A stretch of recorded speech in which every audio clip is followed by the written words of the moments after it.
Então, bom dia a todos. Vou esperar o pessoal do presencial também aqui se acomodar.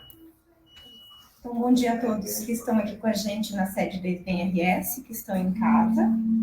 Então, hoje a gente vai dar início à nossa última atividade da SBM-RS, que é uma atividade comemorativa. Então, ela está fechando o ciclo das nossas aulas. E então a gente vai contar hoje com a presença da Sociedade Brasileira de Diabetes, RS, também.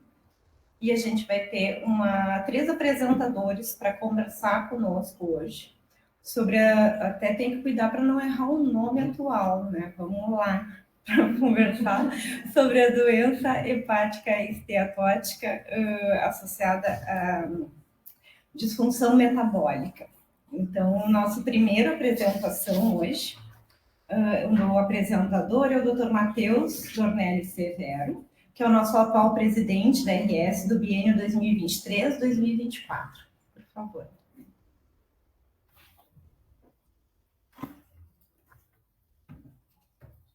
Oi, obrigado, Carol. Bom dia a todo mundo que veio aqui tomar café com a gente, quem está em casa também.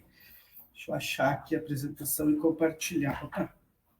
Então, vamos conversar um pouquinho sobre a doença hepática esteatótica associada à disfunção metabólica. A minha parte é conversar um pouquinho sobre o diagnóstico, que mudaram alguns conceitos recentemente esse ano.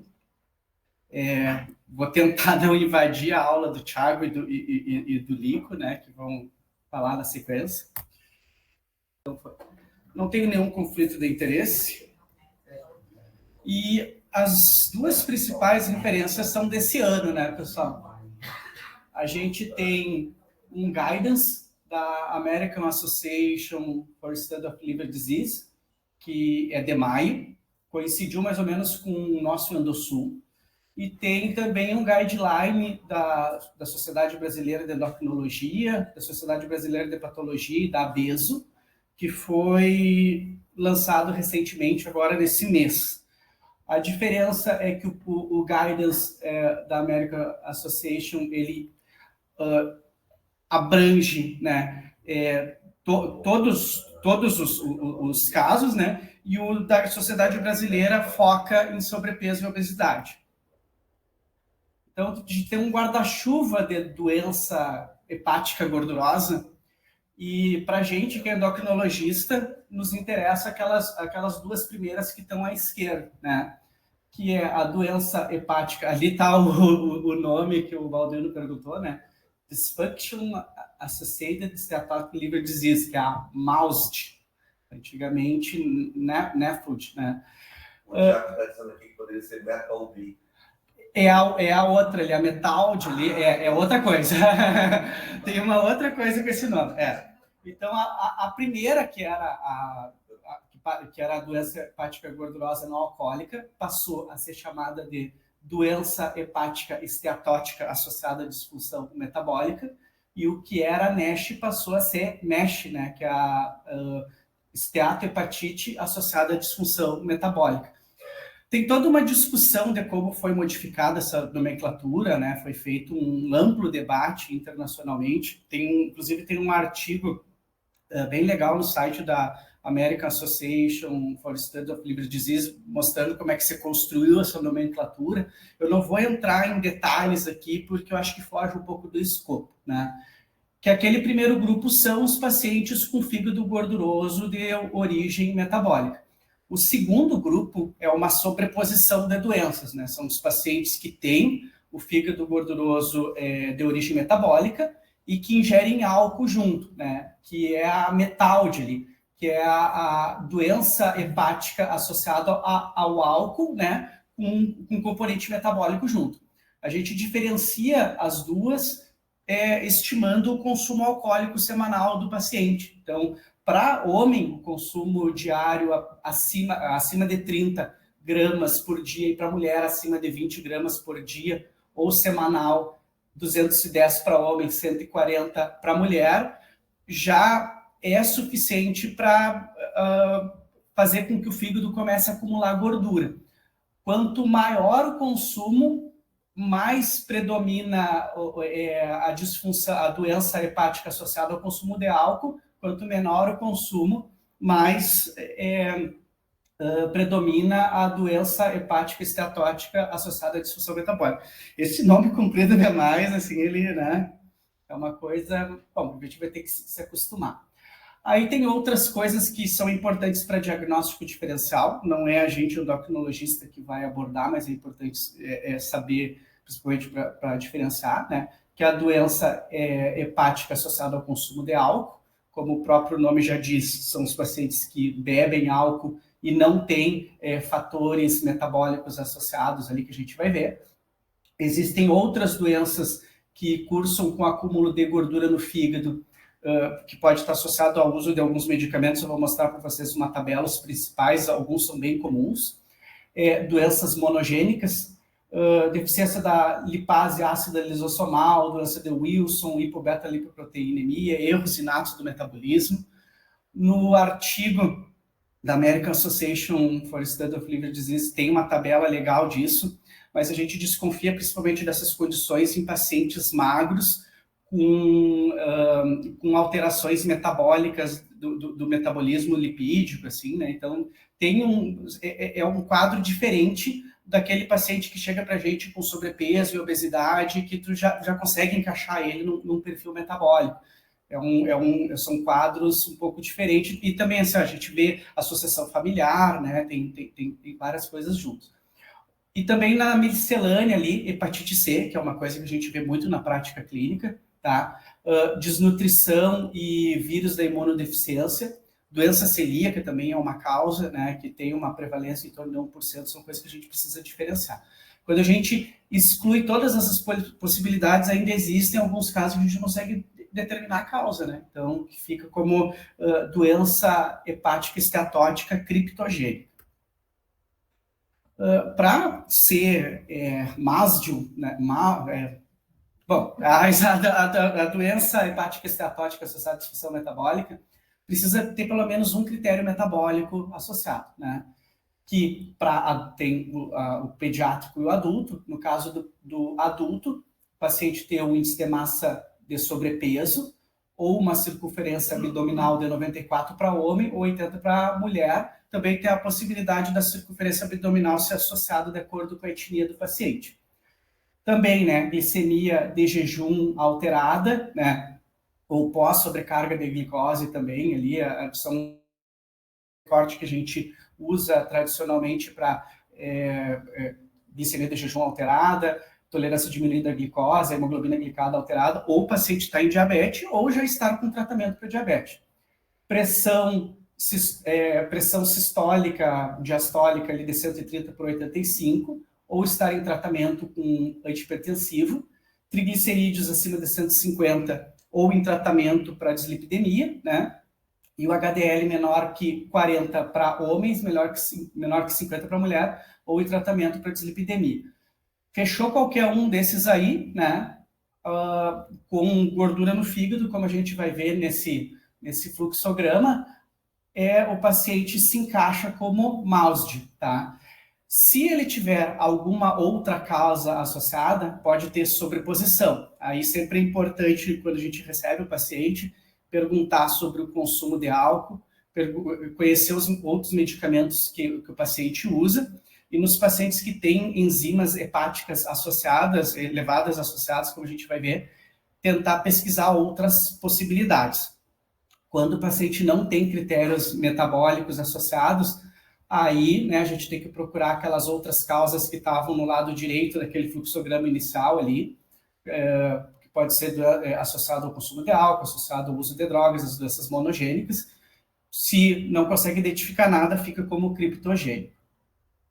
No paciente, então, que chega para a gente que a gente desconfia que tenha disfunção, doença hepática esteatótica associada à disfunção metabólica, uma avaliação laboratorial inicial que os pacientes devem ter é um painel hepático básico, com transaminases, gama-GT, fosfatase alcalina, bilirrubinas, que servem principalmente para a gente desconfiar de outros problemas hepáticos que possam estar associados, para a gente não deixar passar nenhuma doença sobreposta.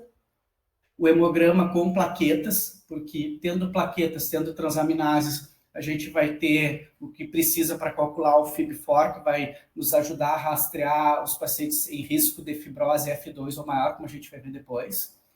A glicemia, a hemoglobina glicada, o perfil lipídico, são aqueles critérios, né, ajudam a gente, o paciente a completar os critérios ali para fechar o diagnóstico. E também, como a gente sabe, os pacientes que têm fibrose aumentada a partir de F2 são pacientes que têm maior risco cardiovascular, ajuda a gente também a definir metas para esses pacientes.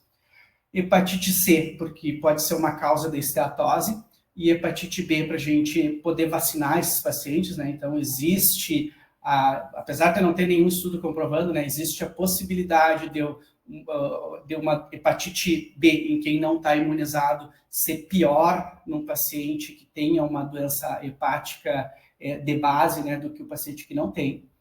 E os pacientes ali, homens com TGP a partir de 33 e mulheres com TGP a partir de 25, que tu instituiu medidas de estilo de vida ali, procurando baixar peso, né, alimentação, atividade física, tu não está observando uma redução significativa nas transaminases, desconfiar de outras possibilidades, né? Uma é a hemocromatose hereditária, então é importante ter ferro sérico e TIBC.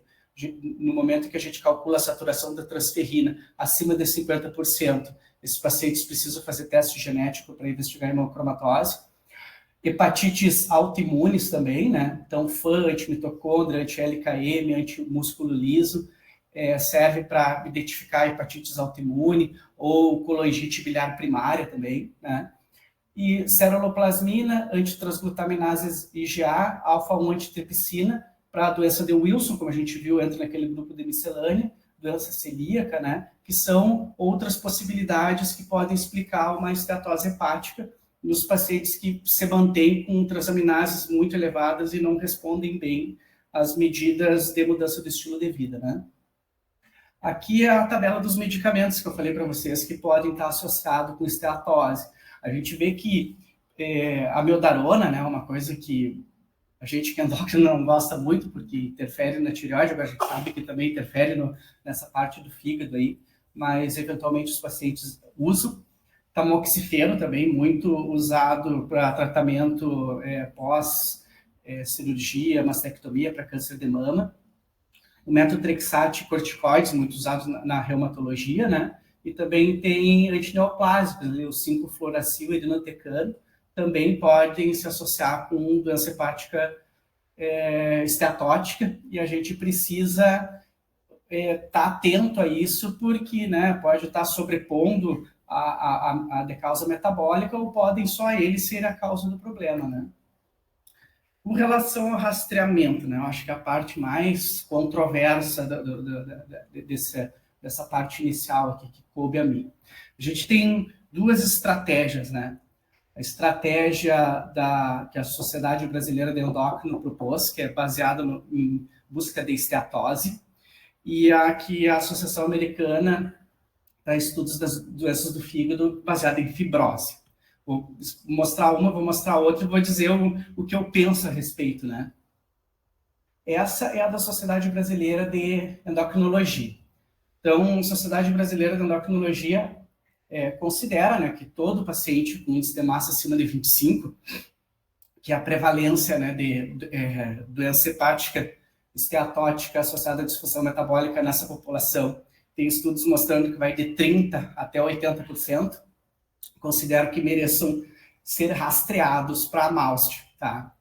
Aí, no rastreamento baseado em esteatose, tem que usar um exame para detectar a gordura no fígado, que o mais disponível que a gente tem é a ecografia. Só que a ecografia, o Thiago vai explicar depois, a ecografia ela é um exame que não tem uma sensibilidade boa para fazer rastreamento, principalmente à medida que o IMC dos pacientes vai aumentando. Quanto maior o IMC dos pacientes, vai caindo a sensibilidade, tá? Em média, a sensibilidade da ecografia fica em torno de 85%, 90%, depois o Thiago pode me corrigir se eu estiver errado. Mas à medida que o paciente vai ficando mais obeso, às vezes cai para próximo de 70%. Então, tu começa a perder um número significativo de pacientes no rastreamento, tá? Os outros exames ali, Todo mundo que é endocrinologista sabe que eles não estão muito acessíveis para a gente ainda, né? Que seria a elastografia, com o coeficiente de atenuação de parâmetros, que consegue dar uma medida semi-quantitativa da esteatose, e a outra é a ressonância ali, multiparamétrica. Ali. Então, são exames que têm um custo mais alto e disponibilidade menor. Então, o GUIDE da SBEM, tu teria que identificar a esteatose. Identificando a esteatose, tu passaria para a busca de fibrose significativa a partir do FIB-4. Né? E aí, se o FIB-4 é interessante porque ele tem um valor preditivo negativo muito bom. Assim, quando dá menos de 1,3, tu consegue afastar a fibrose. Aí, nos pacientes que dá acima de 1,3, são os pacientes que precisam ser melhor investigados, seja com uma elastografia, seja com uma ressonância, seja com uma avaliação de um hepatologista, né, eventualmente até com uma biópsia, e é esse o ponto em que a gente observa uma mudança de conduta, entende? Porque quando o FIB-4 dá abaixo de 1,3, o tratamento é o mesmo de um paciente com obesidade. Tu vai cuidar da alimentação, vai fazer eventualmente tratamento medicamentoso, vai focar no peso, tudo isso aí. Quando o FIB-4 dá acima de 1,3, aí tu tem que, né, vamos ver se não tem mais nada suspeito nesse fígado, vamos aprofundar a investigação, né? O rastreamento da American Association for Study of Liver Disease é baseado na fibrose, né? Não importa o ultrassom, ele assume que a prevalência é alta, né? Assumindo a prevalência alta, né, tem obesidade complicada ali, na presença de hipertensão, diabetes, dislipidemia, né, seja o que for. Esse perfil de paciente tem um risco de fibrose que pode chegar até 33%. Tá? Então, assumindo prevalência alta de esteatose e um risco alto de fibrose significativa, F2, né, vamos direto para o FIB-4. Tá? Qual a vantagem dessa abordagem comparada com a primeira? Dispensa um exame, então reduz custo, e é muito mais simples, né, para calcular o FIB-4, TGO, TGP e hemograma. Inclusive, como vocês podem ver, está ali no Primary Care, ali, né? Então, mesmo um clínico geral, num postinho, consegue fazer isso aí e rastrear. Como estratégia de rastreamento, né, na minha opinião, eu acho mais apropriada a baseada na fibrose do que baseada na esteatose. Hoje, na população brasileira, né, 60% da população tem sobrepeso e obesidade. Imagina a gente conseguir ecografia, elastografia, ou ressonância para esse monte de gente, né? E sendo que a conduta vai mudar pouco, e a conduta realmente vai começar a mudar a partir do FIB-4. Eu acho, né, que a SBEM vai ter que, de repente, rever esse critério ali, porque, a meu ver, assim, na nossa realidade, ele aumenta custo e não é melhor, vamos dizer assim, do que o baseado na fibrose, né? Então, a vantagem baseada na fibrose, a gente vê, né, em relação à sensibilidade, acaba tendo uma alta sensibilidade, valor preditivo negativo maior, né? Então, consegue afastar a fibrose, mais barato, é o que vai mudar a conduta realmente, e o baseado na esteatose tem risco de perder casos, né? Porque se o paciente for mais obeso, a gente pode perder até 30% dos casos, ali, acho que o Thiago vai mostrar depois, e eu acho mais difícil de fazer também, pensando no contexto do sistema de saúde, né? A gente, eventualmente no consultório, tu consegue pedir uma ecografia, consegue pedir um exame que tu quiser, mas dentro do sistema público de saúde, rastrear esse monte de gente com esse tipo de exame, eu acho que vai ser complicado de fazer, vai ser difícil, né? Então, resumindo a minha parte, além da nomenclatura, os critérios diagnósticos têm evoluído. Desculpa. O consumo de álcool é muito importante na avaliação diagnóstica, né? Então, a gente sempre tem que questionar isso, eventualmente a gente esquece ou subestima, né? Na nossa região, na Maricela, sabe, o pessoal gosta de um vinho, na Maricela, às vezes o pessoal subestima o quanto bebe e a gente acaba pegando bastante esteatose associada ao consumo de álcool. Na ausência de critérios cardiometabólicos ou na elevação de TGP, a gente deve avaliar outras causas da esteatose, né? E existe debate quanto à melhor forma de rastreamento. Mas a minha opinião, né, não sei se conta muito para vocês, a abordagem baseada na fibrose parece ter uma relação custo-benefício melhor, principalmente na nossa realidade. Então era isso, pessoal. Obrigado, espero que tenham gostado. Então vou chamar o nosso segundo apresentador da manhã, o Dr. Thiago Severo Garcia. Ele é professor da Radiologia da Faculdade de Medicina da Universidade Federal do Rio Grande do Sul.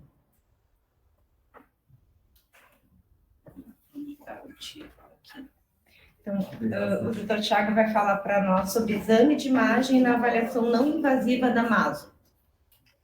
Obrigado. Bom, bom dia a todos, então. Muito obrigado pelo convite. Agradeço ao Dr. Canani, ao Dr. Matheus, por terem me convidado para participar.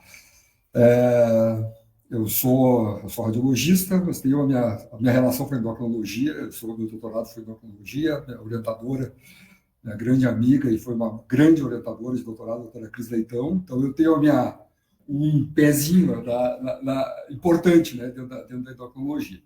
Muito bem, então a gente vai conversar sobre esse nome tão complicado aí que a gente falou bastante, aí, né, Matheus?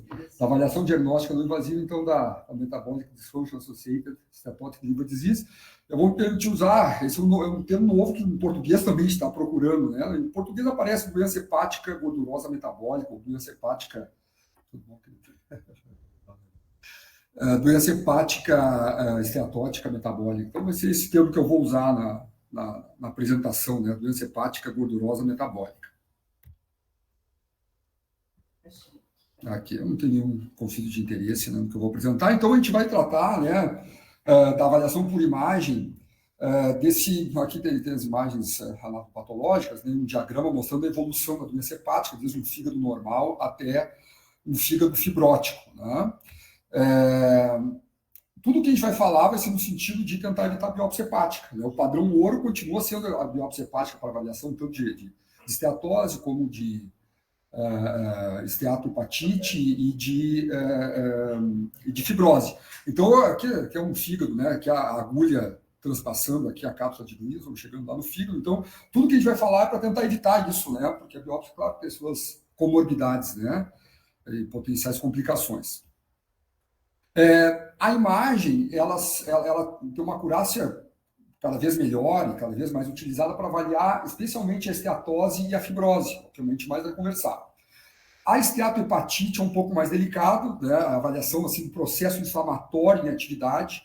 Existem já alguns métodos de imagem para tentar ver a inflamação hepática acontecendo, né? A gente vai ver lá no fim da aula, vai aparecer um pouco sobre esteatohepatite também. A gente vai começar vendo, então, a esteatose. A esteatose, a gente, por imagem, a gente avalia por ecografia, ou tomografia, ou ressonância magnética. A tomografia eu incluí aqui na aula só para a gente ver que aparece esteatose na tomo, mas a esteatose não é um exame solicitado para avaliar a esteatose. Aparece a esteatose quando a gente está vendo, fazendo um exame por outra indicação, né? Então, assim, o fígado normalmente, assim, o fígado tem uma densidade que é semelhante à do baço, né? Quando ela é menor, pelo menos 10 unidades de Hounsfield, que é aquela medida objetiva de densidade, né? Quando é abaixo, quando é menos de 10 unidades de Hounsfield em comparação com o fígado, com o baço, desculpa, a gente tem esteatose. Ou quando a medida objetiva e absoluta do fígado for menor que 40 unidades de Hounsfield, também dá para a gente usar como critério para esteatose. Então, na imagem, essa aqui é uma imagem normal. Essa é uma imagem normal, né? Então, o fígado com a densidade semelhante do baço. E aqui, então, aqui um pouco uma esteatose grau leve, moderada, uma esteatose mais acentuada, né? A gente vê visualmente, então, que o fígado é bem menos denso que o baço. Inclusive, a gente vê que os vasos ficam, parece que até um exame com contraste, quando na verdade não é. É que o fígado está tão esteatótico que a densidade do fígado está menor que a do sangue nos vasos, né? Se a gente pode medir isso, né, objetivamente, a gente coloca essa chamada region of interest aqui, o ROI, né? Mostra assim, o fígado muito abaixo do que 10, né? A gente aceitaria até 43 aqui de densidade do fígado. Aqui deu 5, né? Em comparação com o baço, que é 53. Mas a tomo termina aqui, né? Só para a gente ver que aparece nos exames, né? Agora, assim, a ecografia. Então, a ecografia, ela tem, até o Matheus já introduziu muito bem, né, Matheus? Ela tem limitações, né? No modo B, essa medida que é meramente visual, ela é totalmente subjetiva, né? E ela, se o paciente, por exemplo, um paciente com obesidade, dificulta essa medida, essa avaliação, a gente basicamente, o grau 1, né? A gente vê que o fígado é mais ecogênico que o normal, mas a gente continua vendo, aqui é o diafragma, e aqui é o sistema porta, a gente vê essa ecogenicidade periportal, aqui, esse mais branquinho periportal. Essa seria uma esteatose grau 1.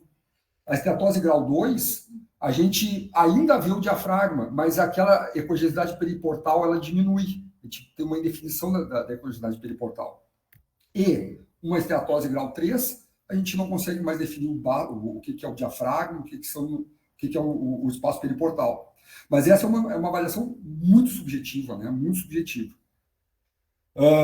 E tem uma questão que a fibrose aumenta também a ecogenicidade. Então, quando a gente vê uma esteatose visualmente, dessa graduação 1, 2 e 3, a gente nunca tem certeza que aquilo ali é só esteatose ou se tem fibrose junto, né? Acaba ficando, na maior parte, fica por uma esteatose. Mas cada vez a gente está se dando conta que tem fibrose junto ali, em alguns casos, pelo menos, né? Então, assim, tem recursos na ecografia, mas são recursos ainda não totalmente disponíveis, são alguns poucos aparelhos que tem, né? Alguns poucos locais que fazem, que é uma medida objetiva de ecogenicidade por ecografia, que é esse software chamado ATI, Attenuation Imaging. Então, você coloca um box no fígado, né, e faz a medida, tem que ficar o mais homogêneo possível. Aqui, essas lacunas aqui pretinhas são vasos, e aí é feita uma medida nessa área azul, né, e aí é uma medida objetiva. A unidade é em decibéis por centímetro por megahertz, né, então, assim, até 6,3 é esteatose 0, depois grau 1, 2 e 3, dependendo do... Então, essa é uma... Aqui só está trocado, né? É o contrário aqui. Então, essa é uma medida objetiva. As medidas totalmente quantitativas, elas não são em imagem, porque sempre vai depender de uma avaliação de quem está fazendo o exame, de colocar esse box aqui na área correta do fígado. A gente vai ver na ressonância que isso acontece também. Mas essa é, pelo menos, uma medida mais objetiva do que aquela avaliação visual dos graus 1, 2 e 3 no modo B simples, né? Então, isso aqui é Attenuation Imaging, é um recurso que vai cada vez ficar mais disponível, já tem disponível aqui. E tem a avaliação do CAP, que o Matheus também citou, né, que é o Control Attenuation Parameter, que é avaliado no FibroScan, né? O FibroScan é esse aparelho que eu sei que os gastros usam bastante, né? Que é esse probe aqui e essa imagem. O FibroScan, esse é o exame mais estudado para avaliar a rigidez hepática fibrosa, a gente vai ver isso na sequência. Ele tem uma desvantagem, que para quem é da radiologia, ela é muito mais grande, ela não tem imagem. O FibroScan não dá imagem no fígado. Ele dá um valor, que é aqui, são esses dois valores. Esse valor aqui é o CAP, que é um valor objetivo de gordura, né? E depois a gente vai ver na fibrose, ele dá um valor de rigidez também.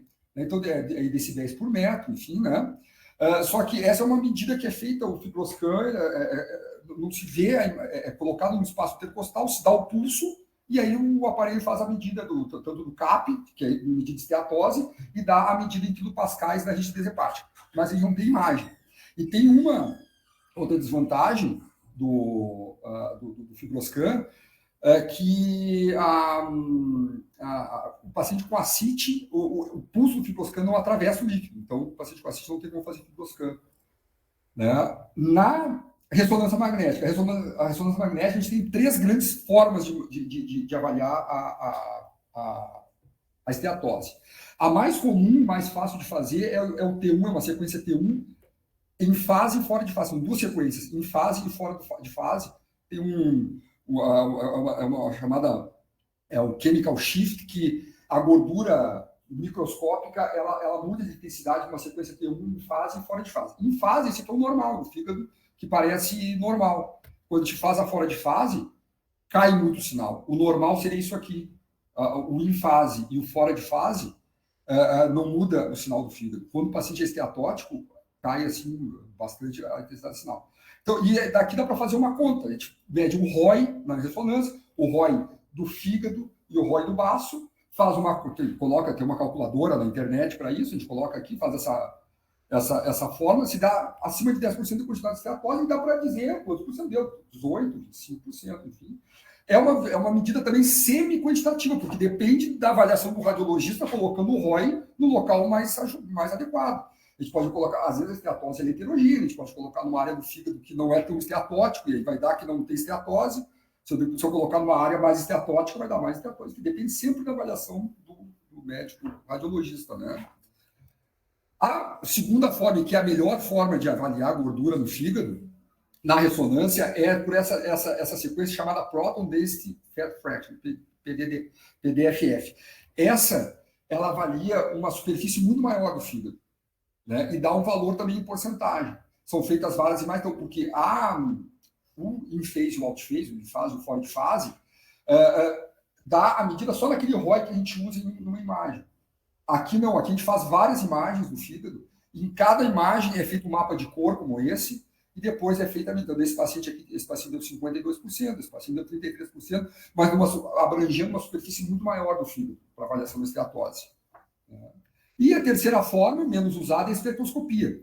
Né? Aqui o fígado, com o ROI aqui também. Essa aqui é uma espectroscopia normal. A gente sabe onde tem os picos de cada substância na espectroscopia, na ressonância. Então, uma espectroscopia normal é assim, aqui é o pico da água, é ali em torno de 4,5, mais ou menos, partes por milhão, e o pico da gordura é ali em torno de 1, alguma coisa, é o pico de gordura. Tá? Essa é uma espectroscopia normal. Aqui no paciente esteatótico, o pico de água cai e o pico de gordura sobe. E aqui dá para fazer uma medida também, uma medida de porcentagem de gordura no fígado, só que também depende, assim, a espectroscopia tem um software específico, né? Não é sempre que é feito. A espectroscopia é uma fase a mais do exame, né? Bom, chegamos na fibrose. Então, a fibrose pode ser... A fibrose a gente tira atomo não se avalia a fibrose. Atomo a gente vê depois o paciente hepatopata crônico, o fígado retraído, o fígado de contornos irregulares, né? Mas, assim, a gente não tem nenhuma medida de fibrose na tomografia. Então, a fibrose basicamente é avaliada pelo fibroscan também, que avalia a esteatose e também a fibrose, a ecografia e a ressonância. E aí, sempre quando a gente, então, falando da avaliação de fibrose, por esses 3 métodos, a gente chama de elastografia.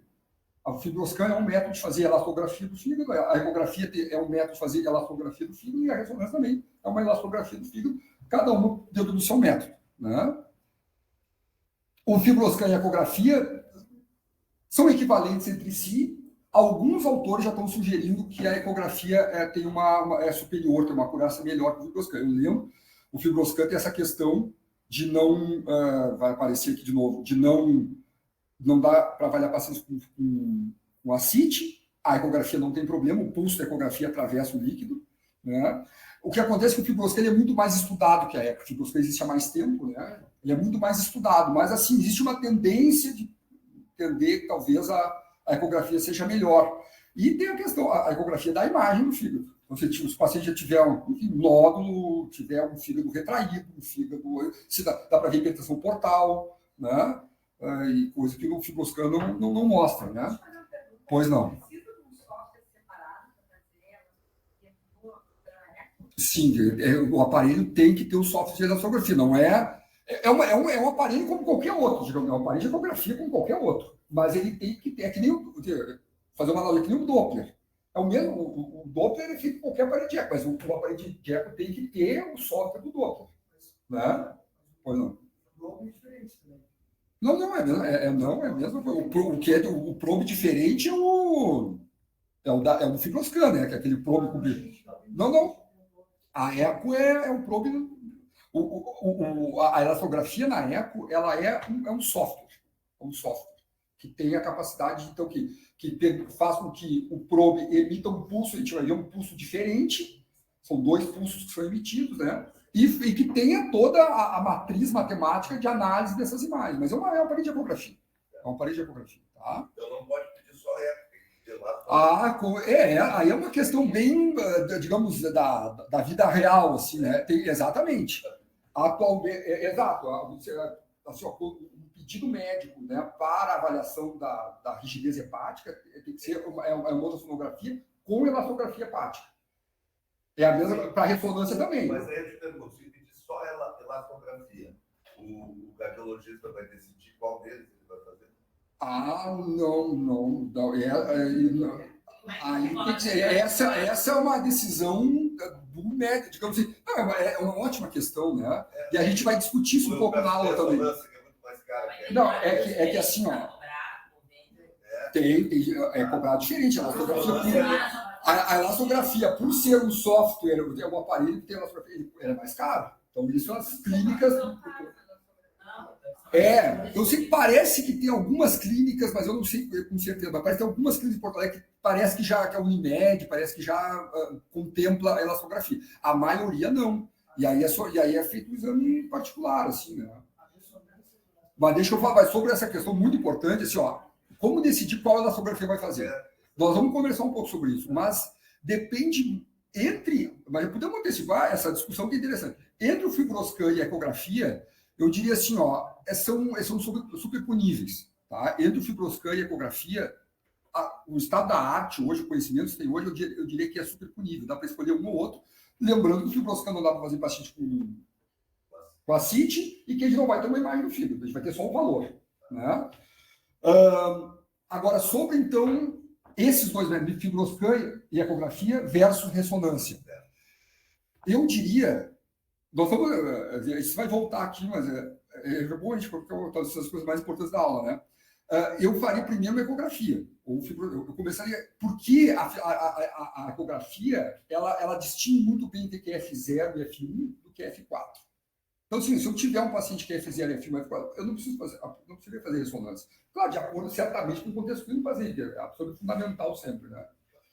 Se eu tiver um paciente que é todo, vamos dizer assim, completamente normal, não tem nenhuma doença metabólica, eu tenho que dar um F4, bom, só um pouquinho, tá? Talvez não seja. Mas se tem um contexto clínico, né? E dá F0, F1 ou F4, eu não preciso fazer ressonância. Agora, talvez a ressonância seja nos F2 e F3, a gente vai ver quando a eco dá um F2 e F3, que é o 1,3, o 2,1, que o Matheus bem colocou. Aí, quando ele fica entre 1,3 e 2,1, aí talvez seja a indicação boa da ressonância.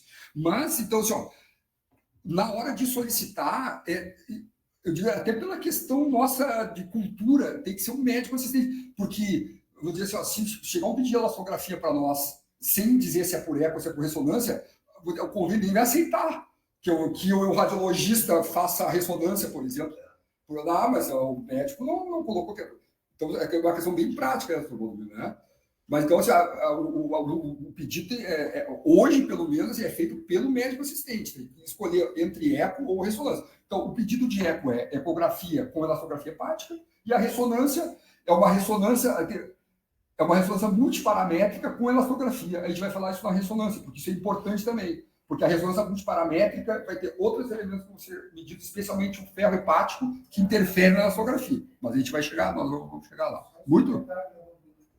O convênio paga a ressonância e não paga a elastografia.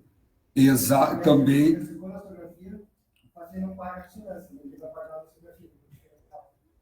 Exatamente. Aí tem locais que fazem quando vem o pedido de ressonância multiparamétrica com avaliação de rigidez hepática ou com elastografia, que são sinônimos, né? Tem locais que fazem sem cobrar a elastografia do paciente, tem uns que cobram, como o Fernando falou, tem uns que não cobram, mas assim, ó, por exemplo, fazem o exame com contraste, e aí, porque aí o contraste, para a elastografia, o contraste não faz diferença nenhuma.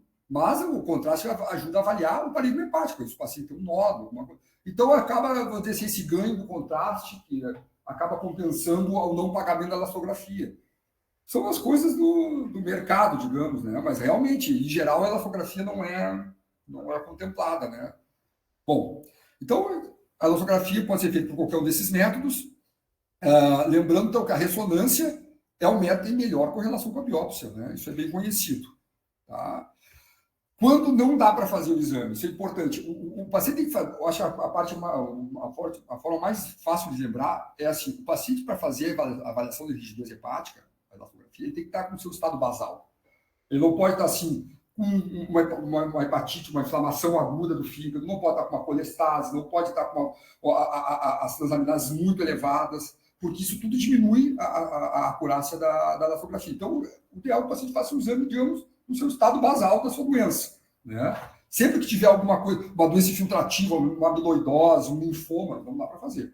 Então tem que estar no seu estado, tipo, no estado basal. Então, isso aqui são evitar fazendo essas situações que eu cito aqui, né? O Fibroscan é uma marca comercial, é uma empresa francesa, né? O nome técnico é elastografia transitória. A gente vai ver bem que, em contraponto a outra elastografia, feita pela ecografia, que tem outro nome. O Fibroscan, então, é a elastografia transitória que dá aquela mesma imagem que a gente viu para esteatose, né? Dá aquele valor aqui em quilopascais e que, dependendo do valor de quilopascais, cai num score de fibrose F0, F1, F2, F3, F4. Tá? Lembro, não é possível fazer paciente com ascite. Já a ecografia ela é baseada nessas técnicas ARF, que é esse pulso, Acoustic Radiation Force Impulse. E tem duas técnicas de ecografia, ambas usam essa técnica ARF, só que tem aparelhos que usam o Point Shear Wave ou o 2D Shear Wave.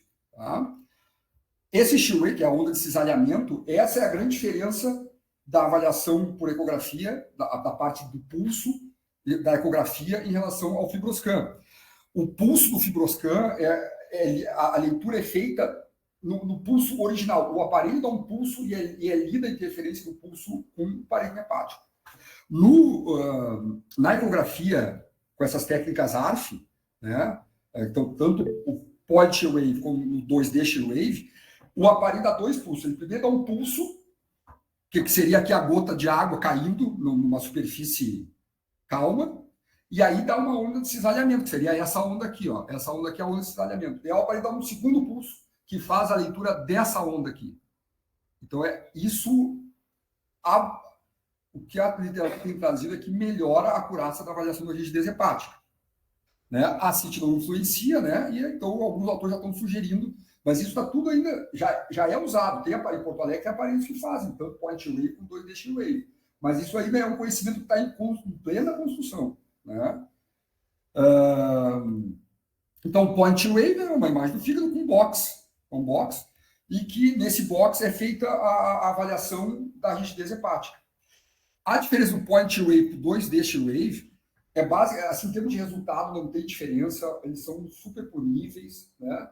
A questão é uma bem técnica de realização. O 2D Wave é bem mais fácil de fazer tecnicamente, tanto para o ecografista e é mais confortável para o paciente, porque no Point Wave tem que ser feitas 10 medidas. Os estudos que tem só validam o Point Wave com 10 medidas e cada medida é feita separadamente uma da outra.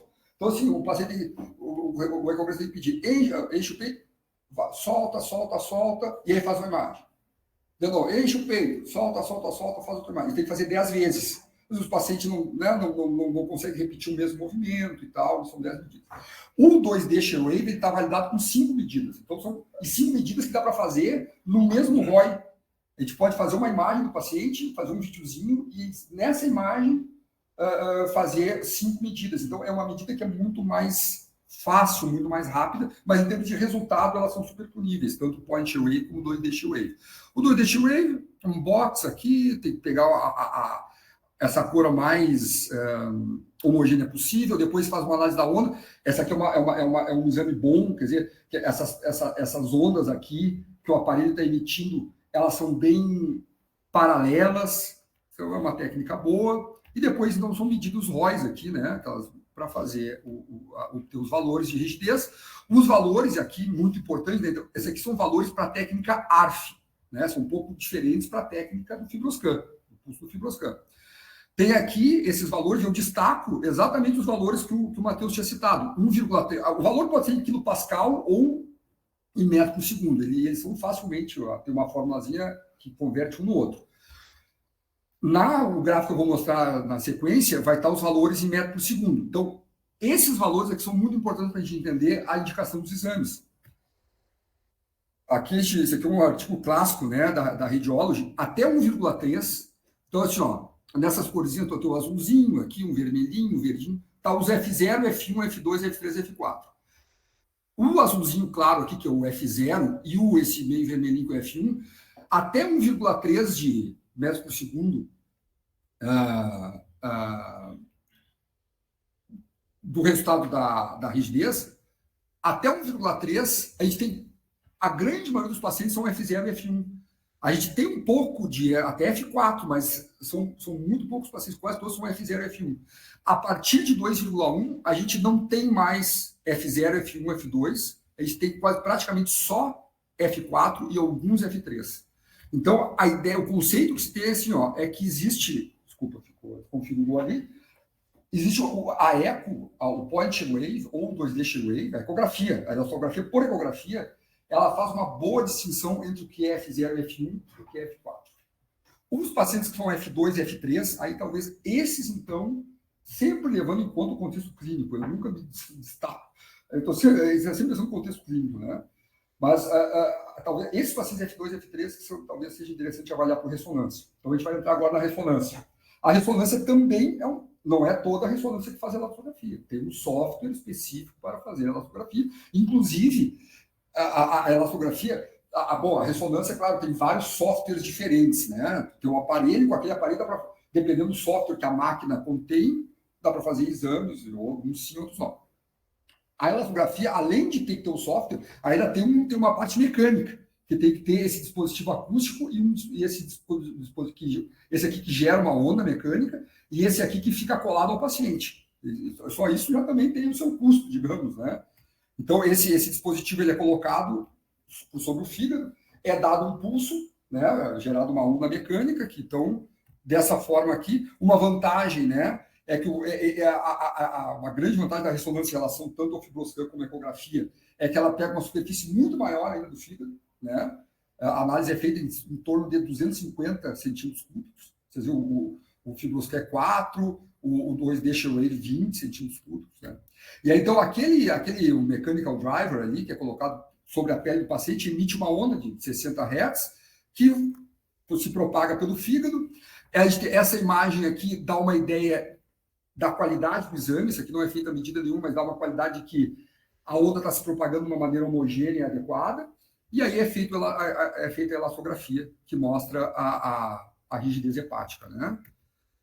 Aqui, esse é um drive mecânico aqui, emitindo a onda, depois de cortes axiais, a gente tem a onda se propagando. Então, essa aqui é uma propagação adequada para avaliar. Depois a gente vai ver com o paciente com sobrecarga de ferro, a gente não vê assim essas ondas, então não dá para fazer o exame. E aí depois é feita, então, a elastografia, mostrando aqui como é que é a rigidez hepática. Quanto mais, esse mapa de cores, assim, quanto mais para vermelho, assim, mais rígido é o fígado, né? Então, aqui é um fígado F0, aqui é F1, F2, desculpa, aqui é F2, F3, F3, F4, F4, cirrose. Até a propagação das ondas muda, né? Ficam mais grosseiras, assim, no paciente com F4 ou cirrose. Cirrose é um diagnóstico clínico, né? Não é por imagem, né? E a partir, então, da avaliação dessas imagens, tem um valor objetivo de rigidez, né? O normal abaixo de 2,5 kPa, aqui é dado em kPa, e a fibrose estágio 4 mais que 5 kPa. Aqui, só para dar um exemplo, né, um paciente com a doença hepática metabólica gordurosa, com 3 anos de intervalo entre um exame e outro, paciente que foi tratado, a Lani vai falar sobre o tratamento, foi tratado em 3 anos, perdeu peso. Aqui o T1, esse aqui é o mesmo paciente, aqui seria 1 ano, e as 3 imagens de baixo, 3 anos depois. Então, o T1, a gente vê que não tem grande diferença entre as imagens, porque o T1 não é bom para avaliar, né, gordura hepática nem rigidez. O PDFF, aquela Proton Density Fat Fraction, já mostrava uma gordura de 30, e a elastografia, 3 anos atrás, então, 3,2 kPa.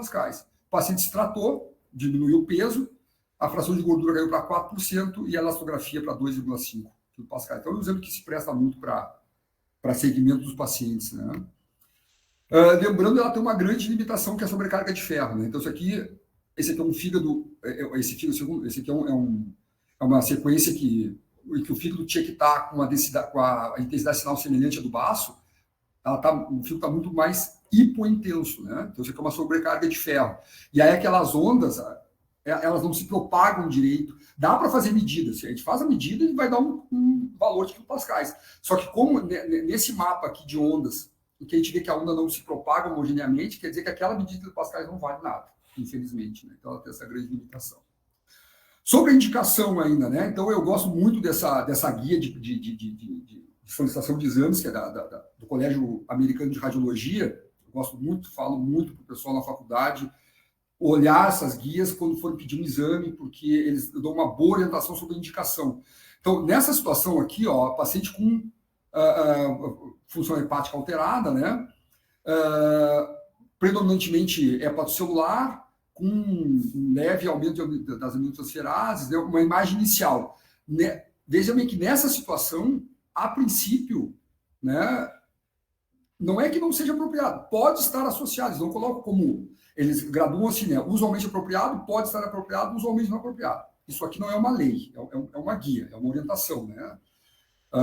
Então, nessa situação, tanto a ultrassom shear wave, tanto o point shear wave, como 2D shear wave, como a elastografia, pode estar associado, podem estar indicados. Já nessa situação aqui, que o paciente tem uma doença crônica conhecida, né, ele sugere que a primeira avaliação, então assim, ó, é para estadiar, o paciente tem uma doença conhecida e se quer estadiar a fibrose do paciente. Aí, então, tanto a eco como a ressonância são usualmente apropriadas, maior grau de indicação, né? Tá? Sobre a esteatopatite, muito rapidamente, aqui a gente tem uma ecografia, então, né, que a gente viu já, isso aqui é o elastograma, né? Aqui aquelas ondas de propagação mostrando que a onda está se propagando de maneira paralela, quer dizer que é um exame que é bem adequado. Aqui é o modo B normal, né, convencional. E tem um outro software, que não é todo aparelho que tem, os fabricantes eles vão lançando as coisas aos poucos, né? Tem um outro software que é o da shear wave dispersion, dispersão shear wave. É diferente do que a gente falou até agora. Que dá um valor em milissegundos, em metro por segundo por quilohertz, que seria da viscosidade. A gente até agora não falou de viscosidade, a gente falou de gordura e de rigidez. Aqui é um software que daria uma ideia, um valor referente à viscosidade. Quanto mais viscoso, um fluido mais inflamado. Então, esses valores aqui, esse aqui seria um exame para indicar assim, é aquele meio entre a esteatose e a fibrose, o que tem de inflamação ativa ou não, né? Mas isso aqui é ainda mais inicial do que o attenuation imaging, né? Isso aqui ainda está... Mas já tem publicações importantes. A Radiology, a principal revista de radiologia mundial, né, já tem artigos sobre essa dispersão shear wave feita por ecografia. Mensagem final. Bom, padrão ouro continua sendo biópsia hepática, ainda que cada vez menos se faz, certamente, porque tem um arsenal grande de imagem para antes de... A biópsia hepática é daqueles casos que realmente a gente está perdido, né? Depois de tudo que foi feito, a gente quer ter um esclarecimento maior. A esteatose, então, attenuation imaging é superior ao CAP do Fibroscan, que é superior à avaliação visual por ecografia. O melhor método para avaliação de esteatose na ressonância é o PDFF, né? A fibrose hepática, a shear wave é igual ao Fibroscan. Alguns autores estão talvez colocando o shear wave já como superior. Lembrando que o 2D shear wave e o point shear wave é uma diferença técnica na hora de fazer o exame. Não é diferença de resultado, né? A RM, melhor método, né? A esteatopatite, essa dispersão shear wave está indo em fase experimental. Acho que esse é um conceito chave, assim, o shear wave, boa distinção entre F0, F1 e F4, é separar os extremos, a ecografia, a elastografia por ecografia. E a ressonância, a princípio, recomendada nesse meio, os F2 e F3, para ver se aquilo, né, se distinguir melhor se é F2 e F3, se não tem um F4 aqui no meio, né? E aí a questão da indicação, que a ressonância é uma ressonância multiparamétrica, por quê? E aí tem que uma maneira muito boa da gente se comunicar, é claro, é no pedido médico. Obviamente, no telefone, assim, né? Eu tenho o prazer das colegas ligam e perguntam sobre os exames, mas na informação clínica ali, ó. Então, como ainda esses exames são bem mais novos, às vezes se pede uma ressonância multiparamétrica. O que é a multiparamétrica? A princípio, é a avaliação de esteatose, a ressonância, né? Esteatose, rigidez e o ferro. Tem alguns locais que não tem elasto. Aí, quando pega uma ressonância multiparamétrica, faz ferro e esteatose. Então, eu sugeriria ainda que quem for solicitar uma ressonância, é a ressonância multiparamétrica do fígado com avaliação da elastografia hepática. ou com avaliação da rigidez hepática, para ficar bem claro o que se quer, né? Tá, pessoal? É isso que eu gostaria de falar para vocês. Fico depois à disposição para conversar.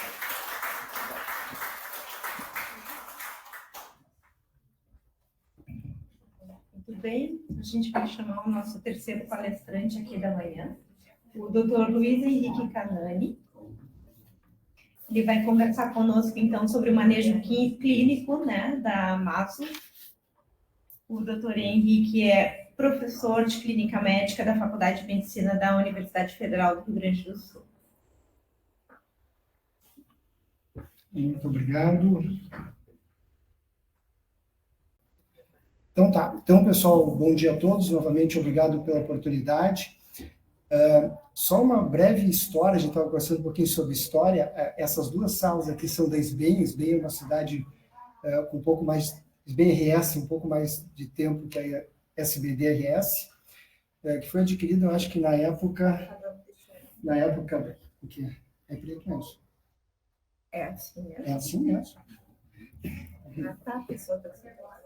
A tela está preta mesmo, pessoal. Tá? Então, eu vou botar primeiro aqui para o pessoal ficar tranquilo, que eu fiz uma breve revisão que quando se criou a SBD-RS, o Balduino, o Troian, o Marcelo tiveram a ideia, vieram aqui apresentar a ideia e pedir a participação da SBEM. Eu me lembro que o Almeida disse, olha, legal, ótimo, mas nós não podemos criar divisões, nós somos aqui um grupo muito coeso, que não sejam duas entidades brigando por espaço. E aí, eu acho que na época do Rolinho, no final do ano, ele criou a ideia de a gente fazer um evento conjunto, SBEM-RS e SBD-RS, acho que esse foi o segundo, eu não achei o primeiro, a Ari me ajudou, e nesses anos todos a gente sempre teve participação, gastro veio 2 vezes, cardio veio 2 vezes, neurologistas, pessoal de fora, o Sérgio, o Grossa participou, então realmente é uma coisa bastante interessante esse grupo, né, que vem acontecendo nesses últimos anos. Tivemos um período ali de intervalo da época da pandemia, acho que antes da pandemia foi esse aqui, e viemos hoje para esse café da manhã, né, para a gente poder conversar um pouquinho mais, e de novo com essa característica de trazer outras especialidades. Obrigado, né, Tiago, por estar aqui com a gente, que eu acho que enriquece muito. O motivo, talvez, que me convidaram para falar, porque eu trabalho um pouco com medicações, com ensaios clínicos, esses são os potenciais conflitos de interesse, né, então, muitas das medicações que eu vou falar aqui, a gente trabalhou em algum momento para alguma indicação, e recentemente eu apresentei isso aqui, que é a doença hepática gordurosa metabólica, no congresso recente. Não tem como mudar muita coisa de lá para cá, eu atualizei um pouco algumas ideias, mas o Gale, quando veio aqui em Gramado, acho que em 2010, ele disse que para quando a gente quiser incentivar uma doença, a gente muda o nome. Então, a gente muda o nome, parece que é uma coisa nova, e aqui muitas das coisas já são conhecidas. Certamente a gente está conhecendo mais, está entendendo mais, mas muitas daquelas doenças hepáticas, cirroses, que eram consideradas criptogênicas ou idiopáticas, hoje a gente está passando para metabólica, né? que não muda muito. Já foi dito, mas dos termos antigos, o fígado normal, um fígado com gordura, que em determinado momento ele pode ter inflamação e fibrose. Por que eu coloquei isso aqui? Porque uns anos atrás, o FDA, que nem ele fez por diabetes, ele tem uma descrição de como é que os laboratórios têm que desenvolver os seus remédios, quais são as guidelines, porque os estudos eram muito variados, os critérios eram muito variados, então eles disseram, olha, para provar uma medicação a gente tem que ter alguns critérios, tá certo? E uma coisa, veja bem, é para remédio para tratamento com a indústria farmacêutica, não é tratamento do fígado gorduroso, que eu acho que o Matheus colocou uma coisa importante, muda a conduta quando a gente tem fibrose, mas o tratamento, na minha cabeça, eu pretendo convencer vocês um pouquinho, ele começa antes. A gente não pode deixar, talvez não mude muito, né, o tratamento com obesidade e tudo mais, mas não pode deixar o fígado chegar. Então, aqui seria mais ou menos um marco teórico da evolução da doença, as setas azuis e tudo que pode ser reversível, o vermelho que não é reversível, e às vezes a gente tem uma evolução rápida de uma do NASH, antigamente, para o cirrose com câncer. Mas esse aqui, então, seria onde o FDA diz que as drogas têm que agir, quando eu já tenho fibrose, mas é reversível. Não adianta eu ter fibrose e não ser reversível. Mas eu acho que a gente tem que trabalhar antes, a gente tem que trabalhar nessa fase aqui. Uma maneira semelhante de colocar a percentual que evolui de uma para outra, algumas vão evoluir muito rápido, de fases mais leves para as fases graves, mas também tem uma reversão espontânea, que não é desprezível, que 20% nesses estágios. Mas eu deixei esse slide, que repete um pouquinho o anterior, para dizer que cirrose, câncer, que antes era associado a álcool e as hepatites, hoje a doença metabólica é o mais importante. Em termos relativos, aumentou muito, mas em termos absolutos, esses pacientes vão falecer de doença cardiovascular. Essa é a grande mortalidade desses indivíduos, e eu vou voltar um pouquinho mais adiante quando a gente decidir o tratamento desses pacientes. A gente tem que pensar no paciente como um todo, não só no fígado. Não dá para deixar de falar, já que a gente está fazendo o SBD, que quando eu junto obesidade e diabetes, a prevalência, o risco de eu ter fígado gorduroso, um processo inflamatório, aumenta muito. Lá atrás, o meu guideline foi baseado nesse, que eu gostei, eu acho que ele é bastante clínico, eu gostei das condutas dele. Depois foi publicado das sociedades brasileiras, né, SBEM, ABESO e de hepatologia, e eu vou comentar um pouco o que eles discordam, quais são os pontos que a gente acha que a gente pode discutir um pouquinho. Eles começam falando de mudança de estilo de vida. Perda de peso é extremamente importante, tá certo? Pelo menos 5% de peso, idealmente 10%. Vocês vão ver que na brasileira eles colocam 7%. Quanto maior a perda de peso, maiores alterações histológicas. Eles colocam como grau B, ele foi downgrade, porque são estudos não são longos, são estudos muito observacionais, não tem ensaios clínicos. É óbvio pela dificuldade, né, de a gente fazer esse tipo de estudo, que não é só dar um remedinho e seguir por um tempo. Várias mudanças de alimentação, desde dietas restritivas, mas até dietas não restritivas. A dieta mediterrânea sem perda de peso, botar mais fibra na dieta, tirar o carboidrato, todos eles têm efeitos, pelo menos na esteatose. Talvez não tenha efeitos, todos eles, na fibrose, mas na esteatose. E de todos os estudos que eu tenho meta-análise, o mais citado é esse aqui, que é um estudo feito pela Havana, não é essa Havana, né, mas a que fica em Cuba, onde eles fizeram uma intervenção em 293 pacientes para perda de peso, estilo de vida, e seguiram esses indivíduos com biópsia no início e no fim, e viram as alterações. Não é um ensaio clínico, todo mundo foi na intervenção, e eles relacionaram com a perda de peso as alterações. De novo, não é ensaio clínico, mas é o estudo maior, mais seguido com biópsia, que é uma coisa importante. Aqui eu acho que vocês não vão conseguir ler, eu também não, porque eu estou completamente cego, né? Mas aqui a quantidade de perda de peso, tá certo? Quanto mais para cima, mais perda de peso. E aqui são vários índices. Então, por exemplo, resolução da esteatohepatite, nesse grupo, quem não resolveu, teve uma perda de peso em torno de 3 quilos, 3%, e quem resolveu teve uma média de 7%, um pouquinho acima de 7%, tá certo? Aqui é para melhorar a esteatose também, em torno de 3%, aqui em torno de um pouco mais de 5%. Então, daí que vem esses números, né? A gente falar 5%, 10%, aqui o número cabal é 7%.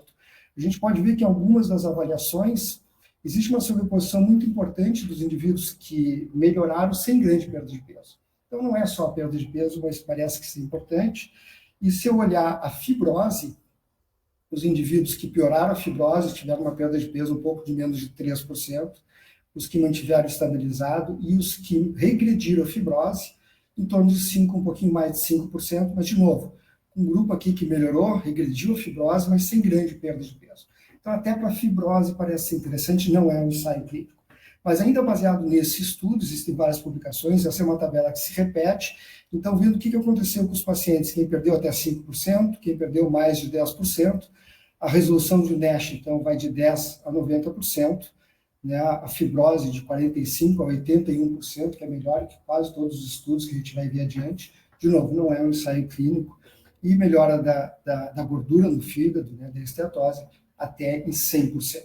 Esses dois autores são os mesmos autores cubanos nas duas publicações, e aí, então a gente tem até a meta-análise disso, inclusive com essas intervenções de perda de peso, tendo critério histológico ou critério do ultrassom, né, mostrando que parece ser concordante. E nessa meta-regressão, sugerindo que quanto mais perde peso, maior esse efeito. Tem um estudo que contribui muito, que perdeu 30 quilos, e a mesma informação, só que um vai um score de 0 a 100 e o outro de 0 a 3, que ia ser feito pela ultrassom ou pela histologia, tinha pontuações diferentes. Eu não vou entrar muito na cirurgia, mas a cirurgia bariátrica, com certeza, com várias alterações, inclusive pela perda de peso, parece ser um tratamento bastante efetivo. Então, de novo, no segmento de 1 ano, com biópsia antes e depois.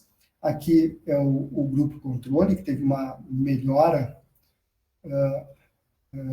nos parâmetros, aqui é do NASH, né, a resolução, mas muito inferior, que aqui é em torno de 15%, aqui chegou a 60% nos 2 procedimentos cirúrgicos, sem piora da fibrose e melhora também das transaminas. Bom, atividade física é sempre uma recomendação.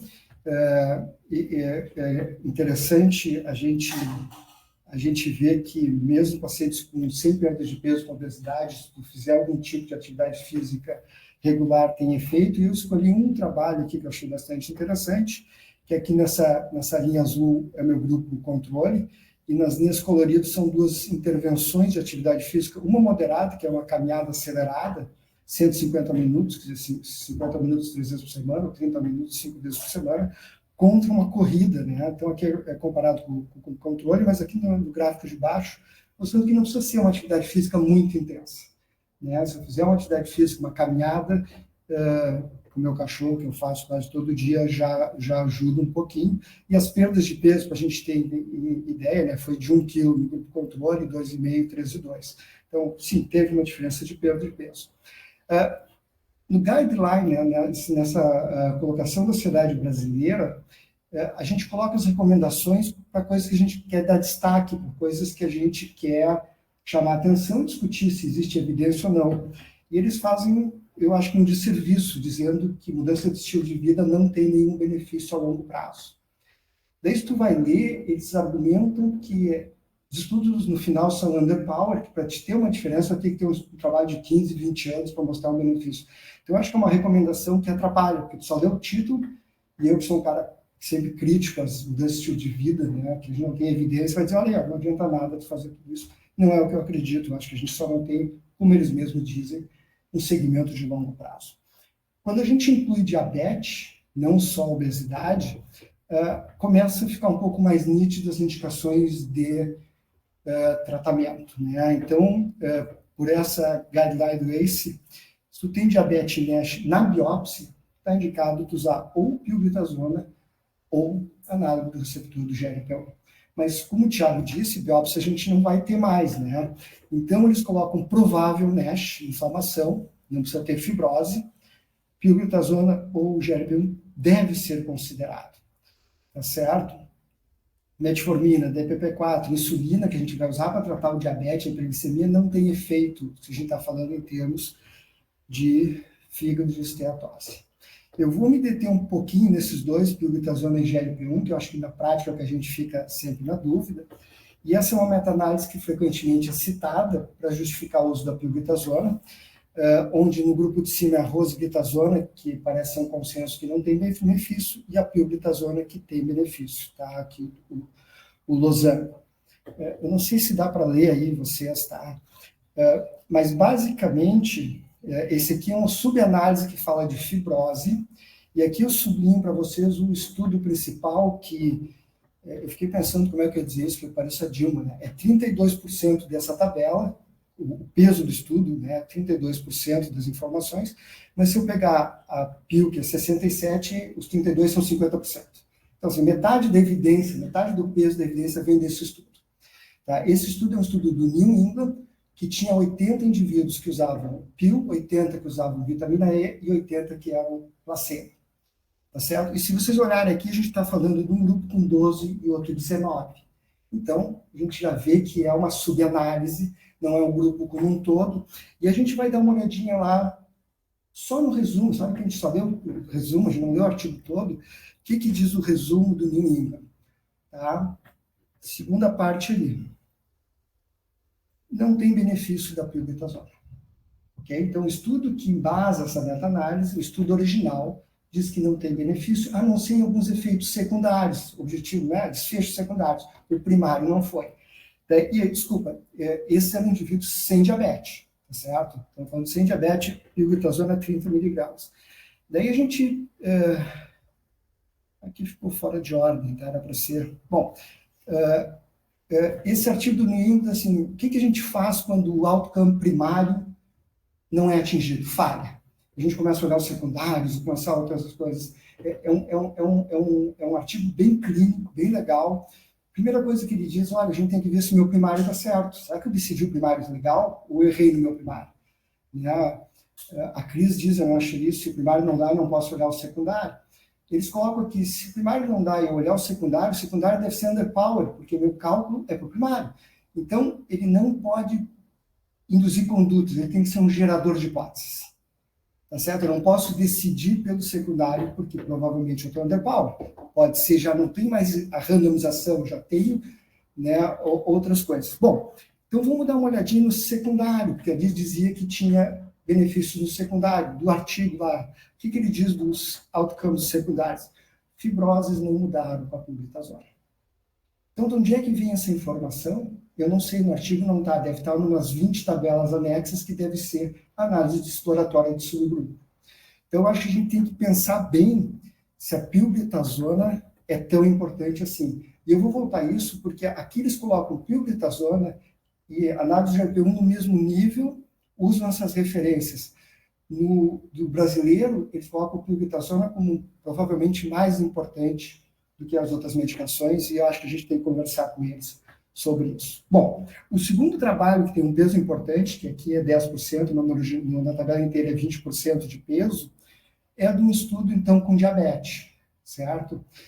Com diabetes, usando pioglitazona 45 miligramas, e que a gente tem que ver, então, exatamente o que a gente está falando. A tabela que junta diabetes e não diabetes, eles dizem que se tu separa com diabetes ou não faz diferença, é muito complicado.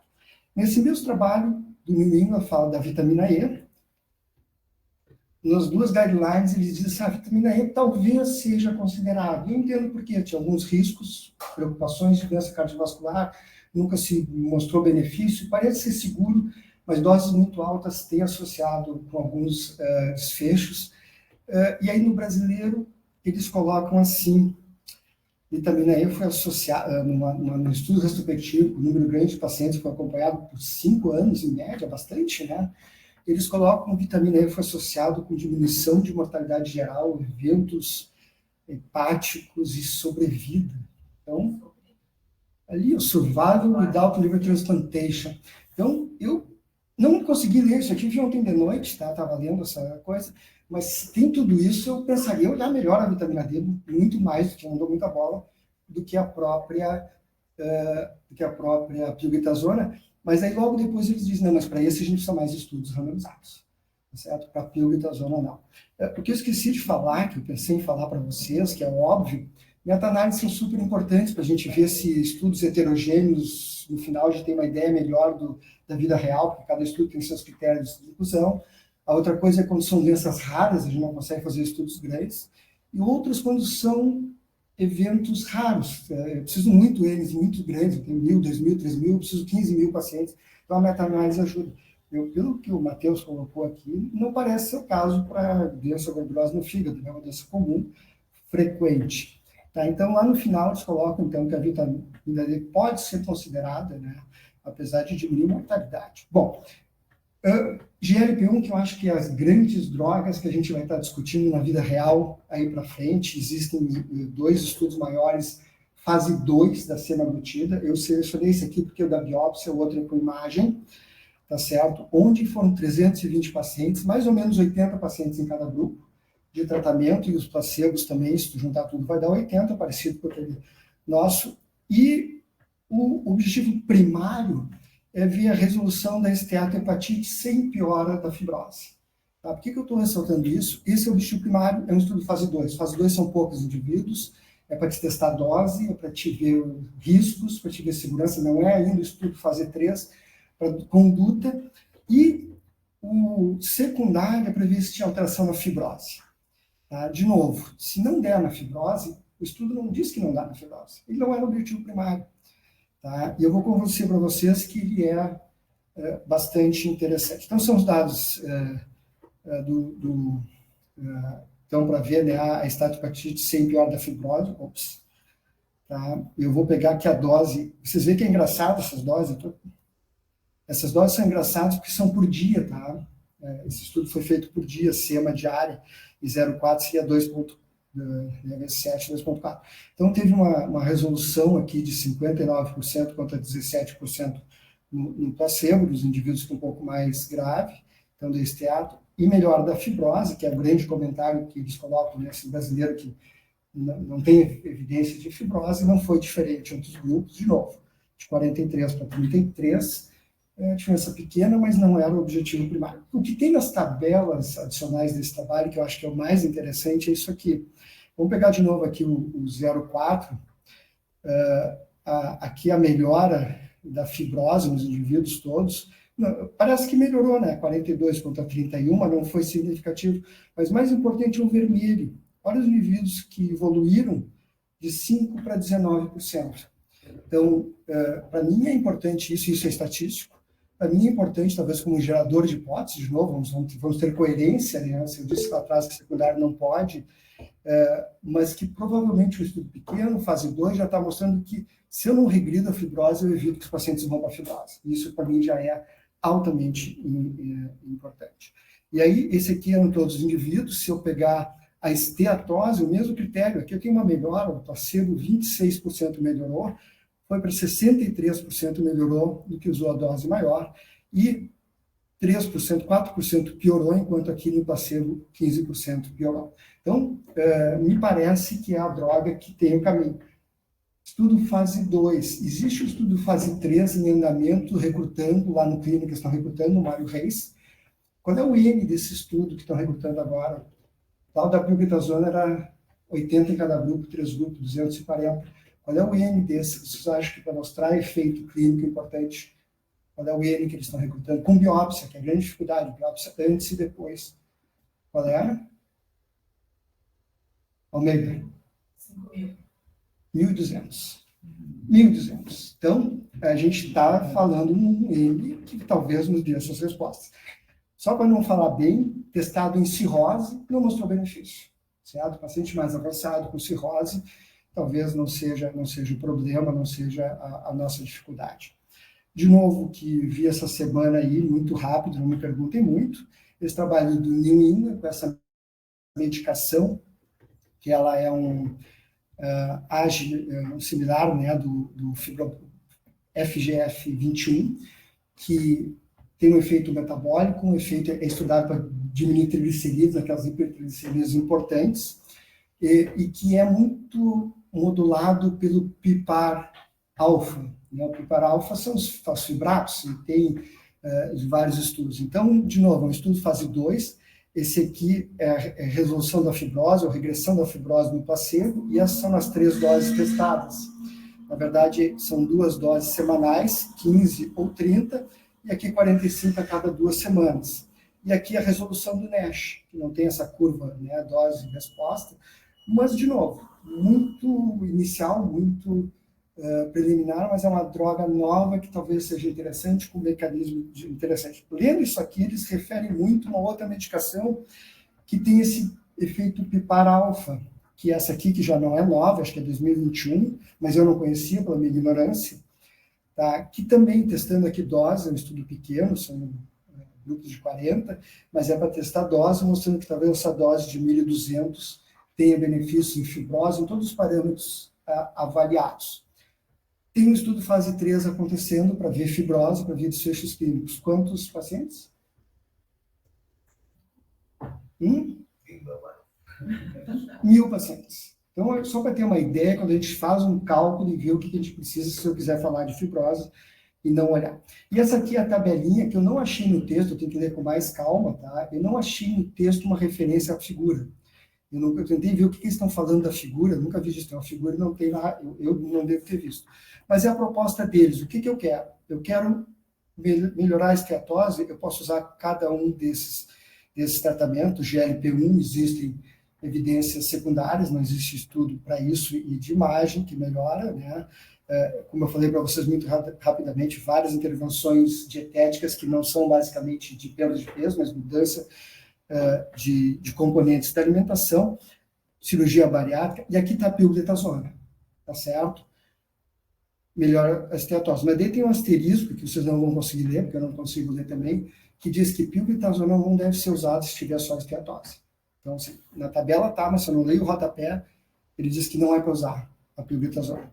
Daí aqui, se eu quero melhorar a esteatose sem deixar piorar a fibrose, que é aquele outro desfecho intermediário surgindo pelo FDA. Ups! E aí, a pioglitazona não está aqui.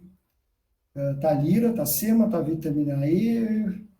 E aí, a pio aparece de novo aqui. Melhora da esteatohepatite e da fibrose, que eu acho que é o grande problema, que eu acho que a gente está dizendo um pouquinho demais. Eles estão dizendo que aqui, que a cirurgia bariátrica, a pioglitazona diminui a fibrose. Se for isso, está resolvido nosso problema. A pioglitazona está barata, todo mundo pode usar. E desfechos hepáticos, então seria a cirurgia a longo prazo. Bom, um resumo, né? Eu acho que a gente tem um fígado doente, a gente tem que pensar como tratar, a gente tem intervenções dietéticas com perda de peso, com mudanças de alimentação, a gente tem várias intervenções de atividade física, a gente tem remédios na forma de comprimidos e tem injetáveis, mas a gente tem que lembrar que a gente está tratando um paciente, não é o fígado do paciente, é um paciente, e esse paciente tem um coração, né? E muitas vezes esse coração está doente, e a gente tem que pensar. E no ACE ele coloca isso, uma outra decisão terapêutica, lembrar o risco cardiovascular dos nossos indivíduos. Tá? A gente tem que induzir perda de peso, a gente tem que tentar estabilizar ou até melhorar o fígado, e a gente tem que tentar, de alguma forma, melhorar o coração desses indivíduos e diminuir a mortalidade. Bom, era isso que eu tinha para apresentar. Muito obrigado.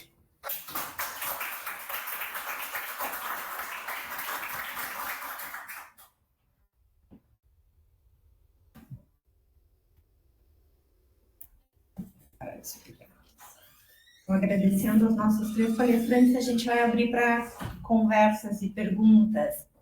Professora Cristiane, por favor. Eu quero parabenizar os 3 palestrantes, adorei assistir. Eu gostei bastante do que o Matheus falou, né? Fiquei pensando na história de fazer, como a sociedade, né, a SBEM, a BESO, ali colocou o guide deles de fazer ecografia em todo mundo, como é inviável, assim, né?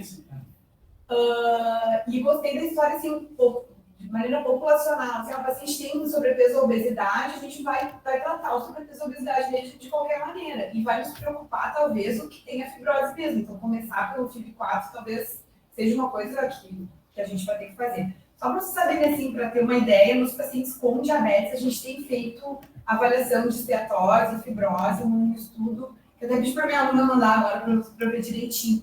Mas, assim, a 63% dos nossos pacientes com diabetes têm esteatose na ecografia, que não é tão sensível. Sim. Né? Então, a gente está perdendo alguns pacientes aí. Então, assim, eu acho que, na verdade, os nossos pacientes com diabetes, a maioria vai ter, né?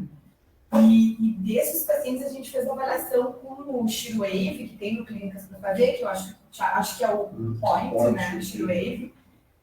E metade desses pacientes tem não tem F0, F1, né? Então, metade não tem, e os outros... A gente teve poucos pacientes que tiveram índices mais altos, ali, como se fosse F4, né? Mas a maioria não tem. A gente não fez, né? Vai fazer isso, calcular para ver. Mas são dados bem iniciais, assim, a gente fez até agora, eu acho que de 83 pacientes, o N é 190. Mas só para dizer, acho que a maioria dos pacientes vai ter mesmo. Deixa eu fazer um comentário. Beatriz, vou te pedir, faz aqui, por causa do pessoal de casa. Vem. Senão a gente vai conversar e eles vão ouvir menos claramente. Oi, bom dia a todos. Eu quero também parabenizar nosso instituto, Matheus, mas justamente agora que a Cris falou, na jornada de diabetes no ano passado, o Matheus, não sei se é o nome dele, bom, é um gastroenterologista lá do hospital, a gente convidou ele para falar, daí eu até também me ressenti de não ter um gastro, acho que nem que não fosse no painel, pelo menos para discussão, porque essas visões, né, a gente ouvindo o Thiago, a gente vê claramente diferenças de olhares, né, eu acho que essas diferenças de olhares são sempre muito positivas, e eu saí de lá muito claro para mim que era o FIB4, né, tipo assim, eu estou no consultório atendendo esse paciente, é um monte de gente vindo com aquela ecografia com esteatose, os pacientes ficam preocupados, vai ter que dar dieta, exercício físico e vai tratar o diabetes para todo mundo, a dislipidemia, quer dizer, até que ponto tudo isso daí como um conjunto já não vai trazer o resultado final, que é um resultado positivo de redução de desfechos, tanto micro como macrovasculares, né? Então, fica confuso, assim, até que ponto a gente tem que ir adiante, né? Então, ele sugeriu o FIB4 para, daí, encaminhar para a elastografia. Eles têm muito essa visão da elastografia, também outra coisa que foi um conhecimento, né? Nunca imaginei que era botar uma coisa que tinha um número para mim. Os caras estavam fazendo uma ecografia espetacular lá, né? Então, nem imagem não tem, né? Obrigada, Thiago, né? Não, a gente não sabe as coisas, pede exame, não, quer dizer, elastografia, só os fulanos têm um equipamento não sei onde, tá? E, então, eu acho que é interessante a gente ter uma diretriz que possa nos ajudar no consultório a fazer isso. E a outra coisa que eu fico sempre preocupada, né, Thiago, com as nossas demandas lá no hospital, enfim, no consultório é tudo muito fácil. Se eu quiser pedir a ressonância, o médico vai fazer, convencer um paciente de pagar um exame porque ele está preocupado com o fígado, ele acaba pagando, né? Então, mesmo que ele tenha convênio. Mas lá no hospital que a gente tem esse over pedidos de ressonância e que a gente não consegue mais atender os pacientes e que a gente precisa pedir menos exames. E aí tu me traz aqui que a ressonância é o melhor exame lá. Não sei, como é que é o teu olhar pensando na nossa questão de demanda, falando do SUS, né? Certamente sim, é super importante. A ressonância, eu acho, ela é, dos exames não invasivos, certamente o melhor para avaliar, né?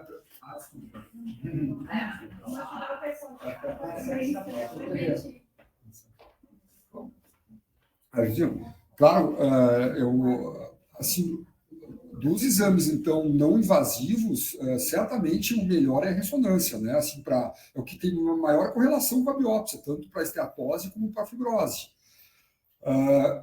Claro que a gente entra nessa questão de no SUS a gente não consegue atender a demanda da oncologia pediátrica, por exemplo, né? Não consegue atender a demanda dos pacientes oncológicos.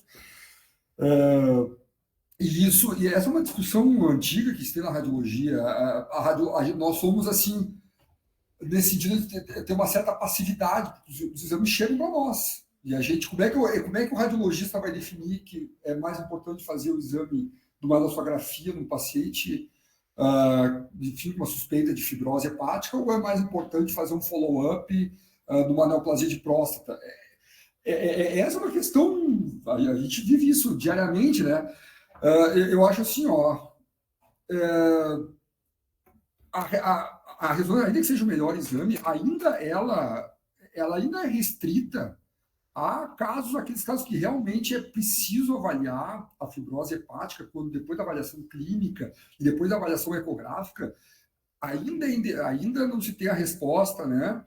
E que, então, nesses casos estaria indicada a ressonância. Eu não diria assim que a ressonância, bom, agora sim, paciente com alguma alteração metabólica e com fígado esteatótico, isso tem que fazer ressonância. Não, a gente não, a ressonância é para casos ainda muito reservados. Mas na população como um todo, se a gente for avaliar todos os pacientes, a gente ainda vai precisar, certamente, um N grande de pacientes que vai ter que fazer ressonância.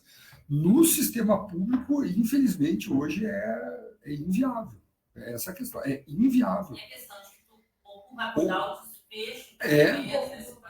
Ou inviável no sentido assim, que aí o que é claramente assim, a velha história do cobertor curto. Se a gente vai avaliar mais esteatose paciente, a gente vai avaliar alguma coisa a menos.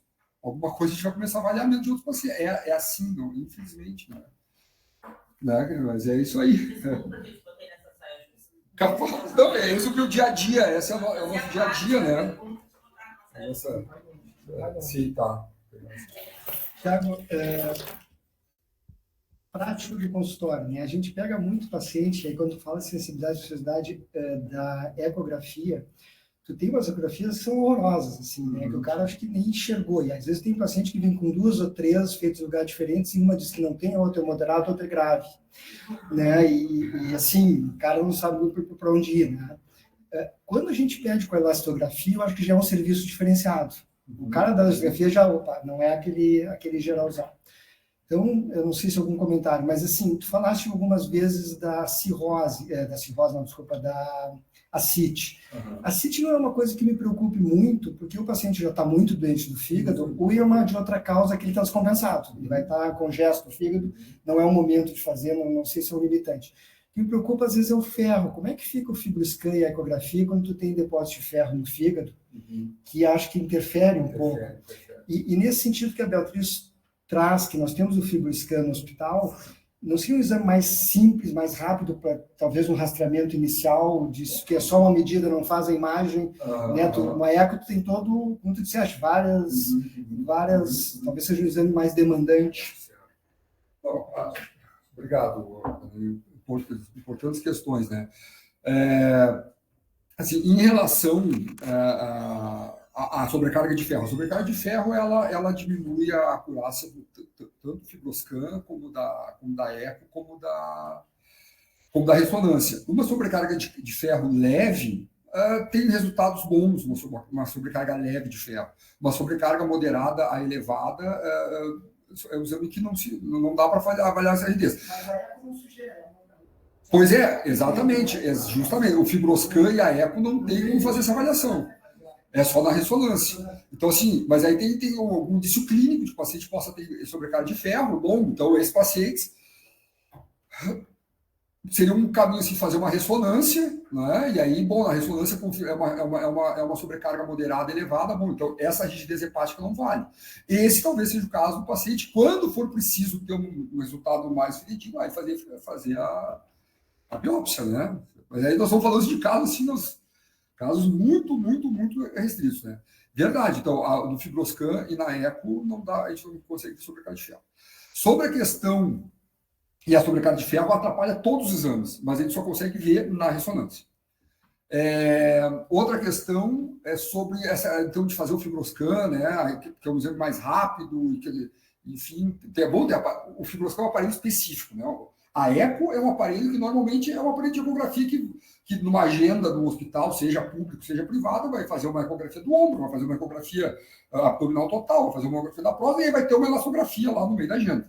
O FibroScan não, o FibroScan ele faz só isso, ele faz o CAP, que é para avaliar a esteatose, e faz a avaliação da rigidez em quilopascais.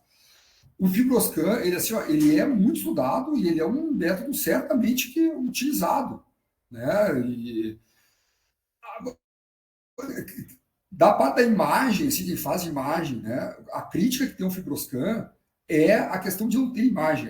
Não é tanto da CIT, como tu disse. A CIT é isso, são casos reservados, né? Só que não dá nem para ver que tem a CIT no FibroScan. Sim, não. Eu tenho que separar um pouco o que é a minha opinião como imaginologista, digamos, da opinião da literatura. O FibroScan é indicado. Ele é indicado, não há dúvida. A questão é assim, ó, ele não dá imagem, então, como quando ele falou, bom, ele não precisa tem casos que eu não quero ver imagem, eu quero ver só se tem fibrose e esteatose, ok. Mas tem outra questão, assim, ó, no FibroScan a gente não sabe nem, eles não sabem nem se está no fixo.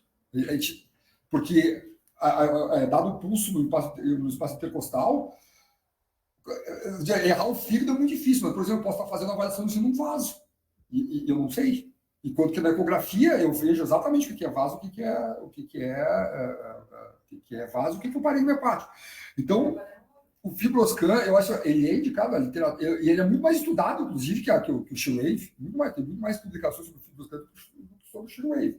Mas é isso, acho que a imagem, ela é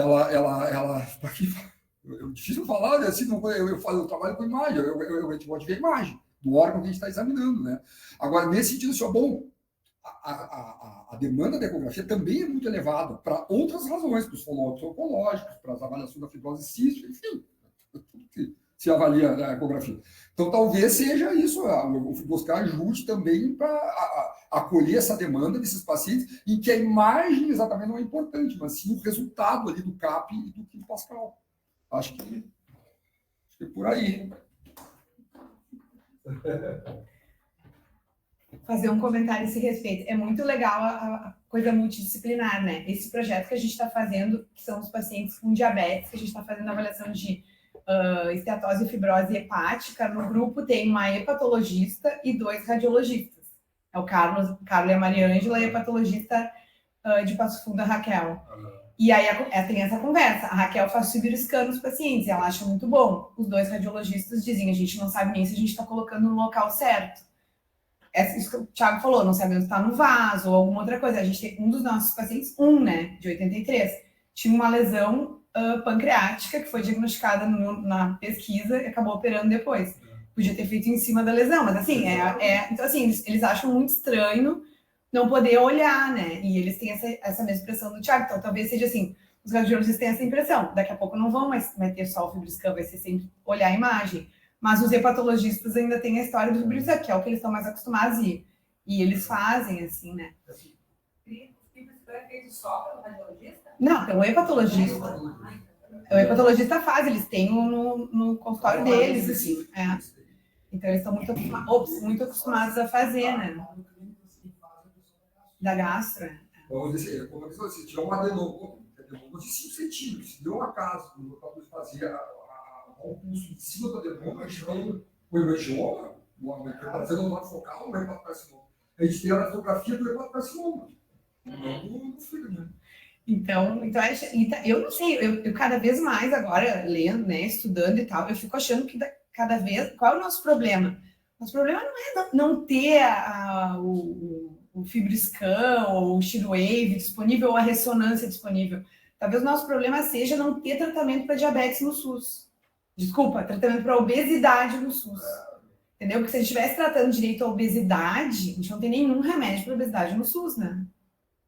Se a gente estivesse tratando direito à obesidade, a gente talvez, né, não teria discutindo isso, porque a gente estaria usando os remédios. Se eu tivesse disponível o bonito de GLP-1 para usar para os pacientes, então talvez. E a minha ideia mais de fazer a ressonância seja nesse diagnóstico diferencial, hein? Tem uma sobrecarga moderada grave de ferro ou não. Mas eu quero só falar uma outra coisinha. Você quer falar? Não, só dizer que a obesidade, as pessoas não se preocupam tanto para o paciente. Agora, se tu disser para ele que ele tem gordura no fígado, parece que modifica tudo, né?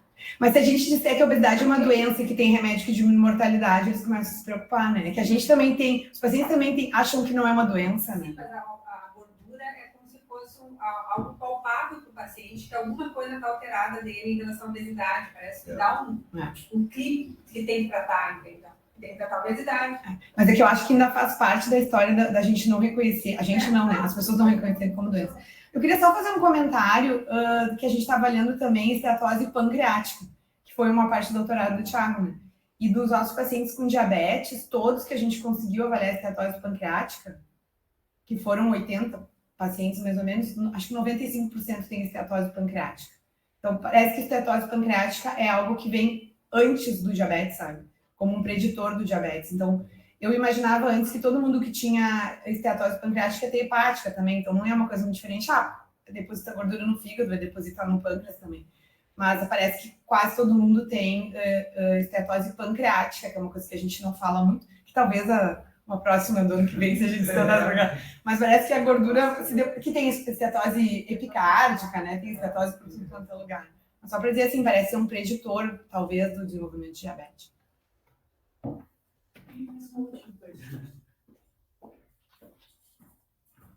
Um último comentário, acho que vai ao encontro do que a Cris falou sobre obesidade, né?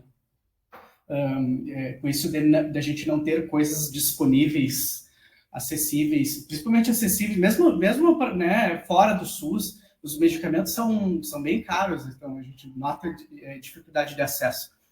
E eu acho que isso, até pela prevalência que a gente tem de problema de sobrepeso e obesidade, em termos de política pública, assim, tem que vir antes dos remédios, entende?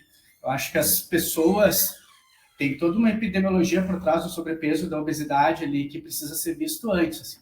Acho que vai desde estilo de vida, alimentação, como que as pessoas se movimentam nas suas casas, na sua cidade, em relação com o trabalho, com o sono, acesso, essas coisas. Eu acho que os nossos governantes, já é uma coisa que acaba fugindo da mão da gente que é médico, né? Vão ter que começar a pensar e olhar com outros olhos para esse tipo de situação, porque senão a gente vai ter cada vez mais gente doente, com remédio caro e com dificuldade de recurso, a gente não vai conseguir tratar todo mundo, entende? Não foge da mão da gente. A gente tem que fazer Tem o voto, né? Exatamente. A gente tem a obrigação de levar essa demanda para adiante, né? Sim, sim. Mas de forma, vamos dizer assim, de uma forma pragmática. Se a gente quiser pedir tudo que tem de recurso, nós vamos ganhar. Mas então, o que a gente precisa, né? Então, essa é uma discussão, né? A gente tem que ir lá e pressionar para que a gente tenha um SUS, um diagnóstico, um terapeuta. Não, e exatamente, até pensando no guide da Sociedade Brasileira de Endocrinologia, ali, desse esteatose, eu senti falta disso, entende? Porque foca no medicamento, a alimentação, foca muito na doença, e a gente sabe, o Nico mostrou ali, começa antes o processo todo, né, do adoecimento. E se a gente não cuidar desses fatores demográficos, ambientais, da sociedade... sociais. Exatamente, eu acho que vai ser... É o que a Carol Kramer tem mostrado nos estudos dela, aquele que ela mostrou para a gente no início do ano, né? Até fecha o arco ali certinho, assim, né? Se a gente não mexer naquilo ali, vai ser difícil ter recurso para tratar essa onda cada vez maior de doenças. Né? Isso, até já no gap que existe na sociedade científica, se valoriza algumas coisas, se não...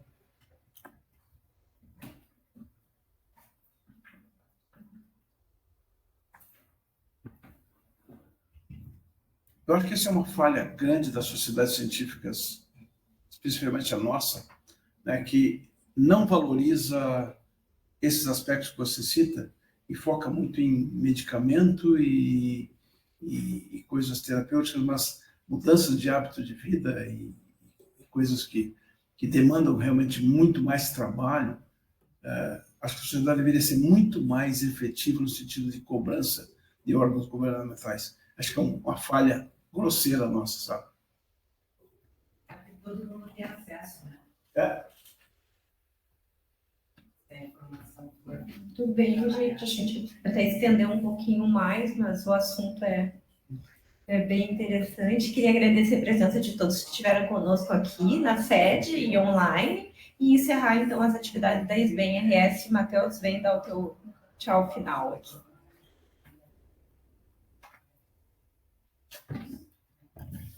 Obrigado a todos, quem está aqui, quem está em casa, obrigado a Maristela, o pessoal da SBD que ajudaram a montar esse programa, eu acho que foi um debate bem legal. Avisar que quem não assistiu, quem quiser assistir de novo, vai estar disponível no YouTube, né? A gente dá uma editadinha ali, porque acontece algumas coisinhas que a gente precisa retirar ali, mas fora isso, né? E a gente se vê de novo depois de recesso e tal, a partir de março a gente começa as atividades. Thank you.